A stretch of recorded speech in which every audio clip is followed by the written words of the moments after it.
Hey superstars, it's your girl Miss Magic. I'm so tired of y'all not being able to make this egg over easy, so I'm going to show you how to do it. But first, make sure you're subscribed to my channel. Give me a big like also. First things first, get you a ceramic pan. It does not have to be hot. Go ahead and spray you some spray oil in your pan. Crack you one egg. Put it in nice and lightly. Sprinkle you a little pepper on it as much as you like. Get you a dash of salt. Don't forget to put it on there fancy like that dude.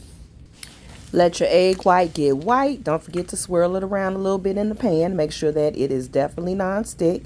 Then all you got to do now is take your spatula, get it under that egg real good, and give yourself a nice flip. See, egg over easy. I like to put a little bit more pepper on top of my egg. Get your plate and go ahead and slide that sucker onto that plate, and we are ready to eat.